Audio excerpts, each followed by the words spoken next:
Hello guys, how's it going? My name is Dal. And patch 10.2, being a major content update, brings with it a ton of content and a lot of class changes.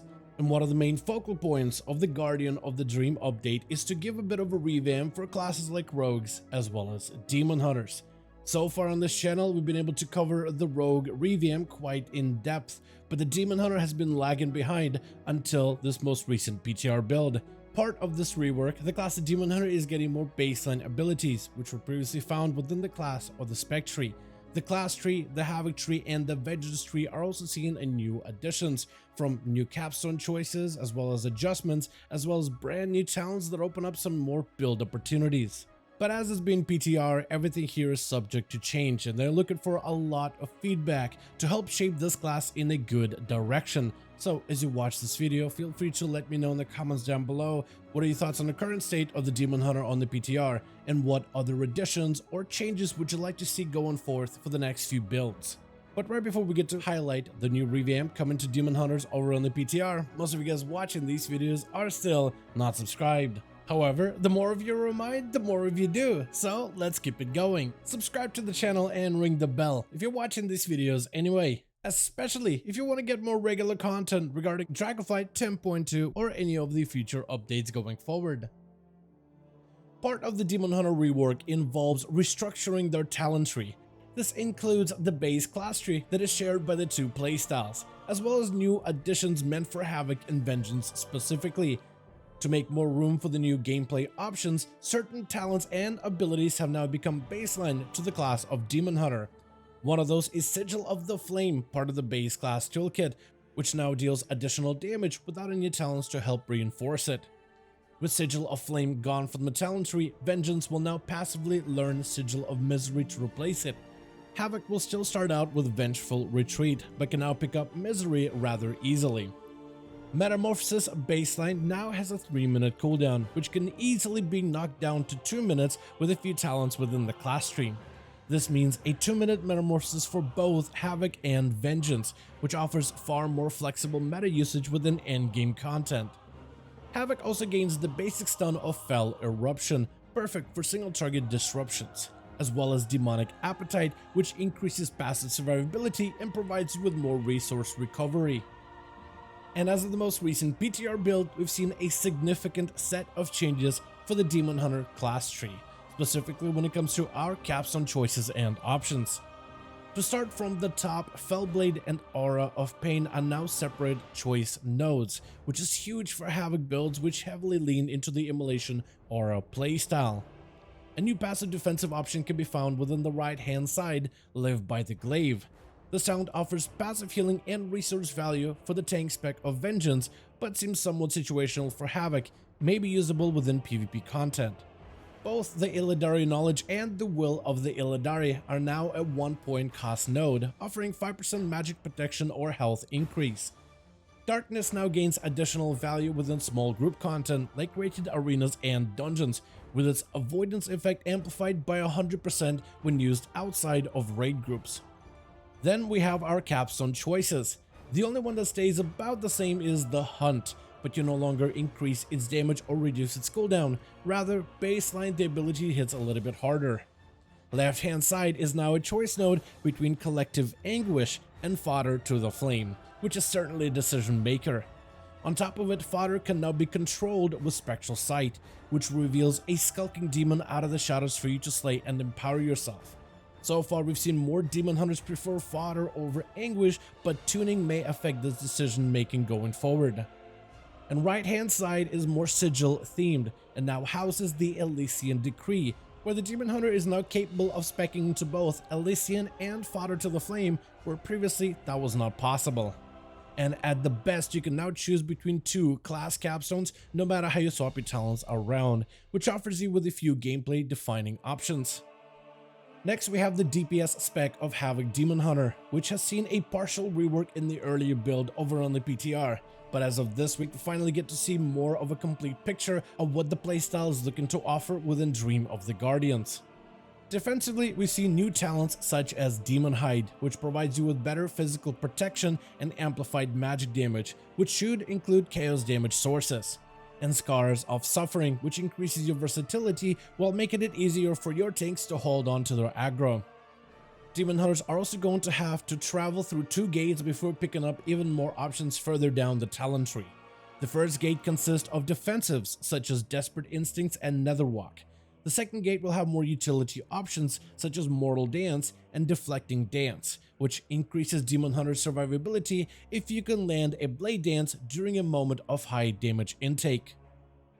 Switching over to the Havoc capstones further down in the rows, we have a handful of new changes.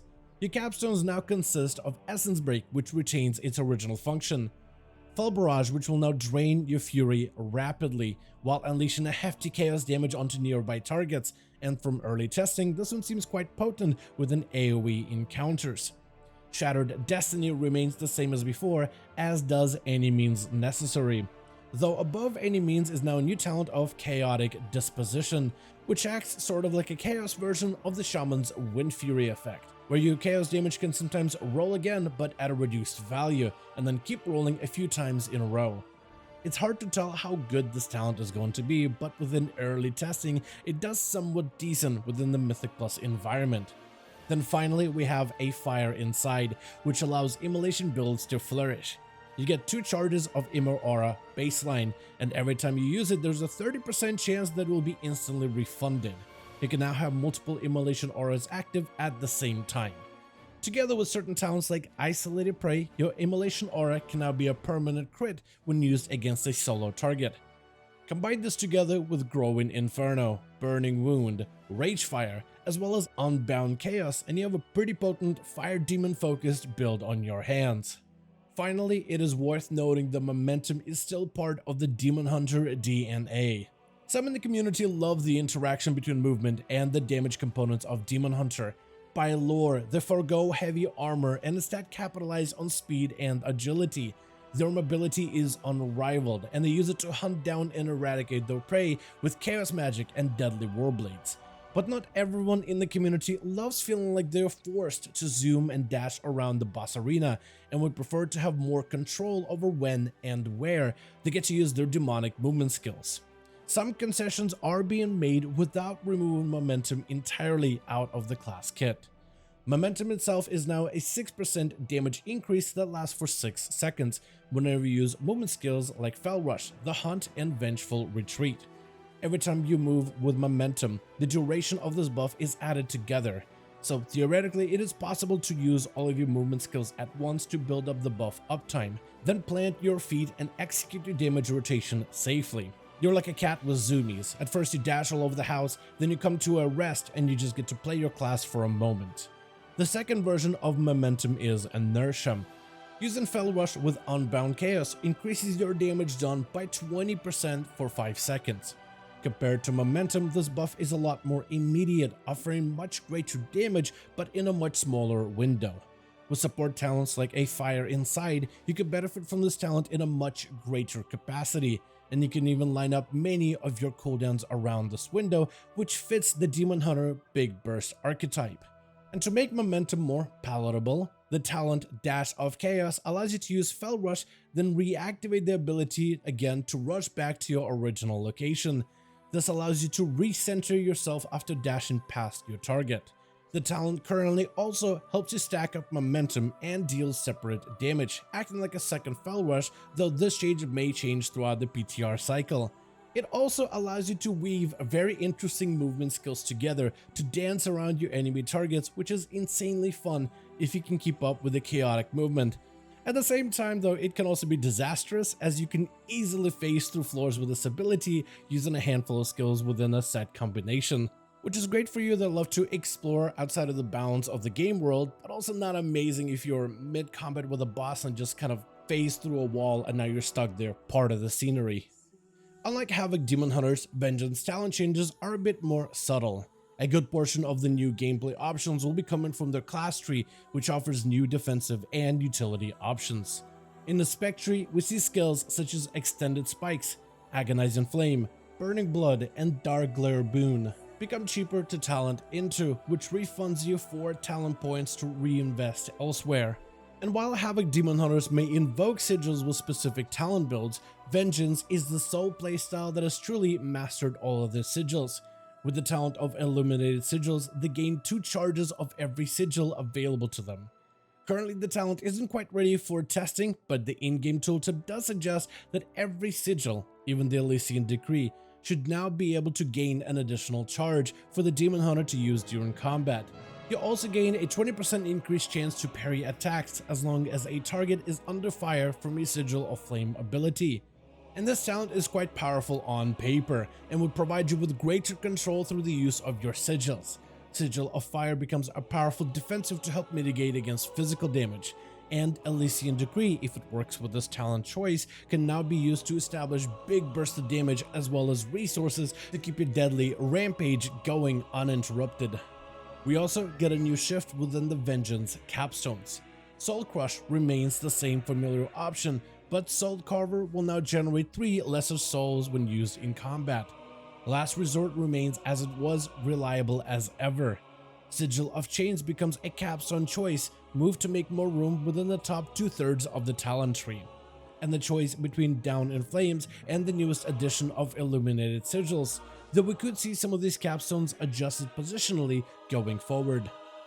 Overall, the new Demon Hunter rework is more akin to a talent revamp, which doesn't necessarily change the core of the Demon Hunter, but does offer up more talent build variety. From new mobility options for the spec of Havoc to new defensive passives for Vengeance.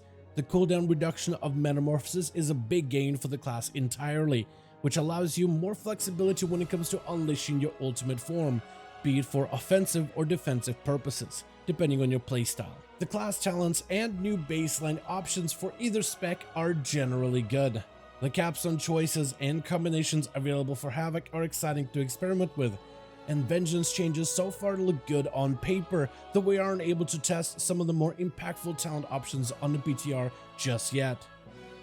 But for now, that's going to be everything we have so far when it comes to the Demon Hunter rework available for testing over on the 10.2 PTR. I want to thank all of you so much for watching this video and hope you guys enjoyed. Let me know your thoughts in the comments below. As per usual, if you guys enjoyed this video or found it informative, go ahead and give it a thumbs up. I would very much appreciate it. And as always, in the description of every single video and live stream, we have a link to our Discord community channel. Probably the best place to reach out to me directly in case you want to let me know what you thought about this video or hang out with the rest of the community to discuss some of the upcoming changes. Join our Discord to become part of the community. But otherwise, thank you all so much for watching this video. I do hope you guys enjoyed. Let me know all of your thoughts down below. And as always, I'll see all of you guys in another video.